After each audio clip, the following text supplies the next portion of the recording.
為慶祝香港回歸祖國29週年，屯門舉辦名為同心賀回歸送暖到社區嘅活動，有機構結合社會資源準備咗數百個福袋，為社區送暖。現場人潮踴躍，氣氛熱鬧。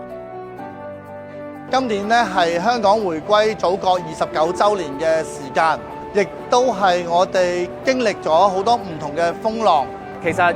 29年嚟呢，地區都一直好努力，靠各界嘅努力呢，去維繫住大家嘅福祉。我哋呢就係將一個暖送到去社區，惠及呢我哋嘅市民。我們配送的物品有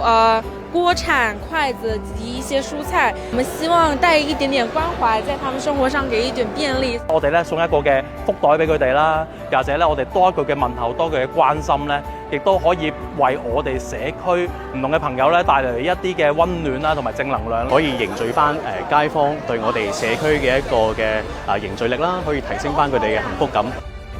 我哋呢度有好多唔同嘅人嚟自唔同嘅崗位，但係呢，我哋係同一個目標嘅，就係希望我哋嘅社區、我哋嘅社會可以繁榮安定，因為我哋本是一家人。希望透過今日嘅典禮，不僅可以將我哋對國家繁榮昌盛嘅祝賀表達出嚟啦，更加希望將呢一個喜悅化為實際嘅行動，將溫暖同埋關懷送到去每一位街坊嘅手中。香港回歸29週年係一個新嘅起點，未來會繼續努力以屯門區議員身份，時刻關注地區事務，緊貼居民嘅需要，持續建設更好嘅屯門區，為香港嘅繁榮穩定作出一份力。Happy 29th anniversary of the establishment of Hong Kong SAR。祝願祖國繼續繁榮昌盛。同心賀回歸。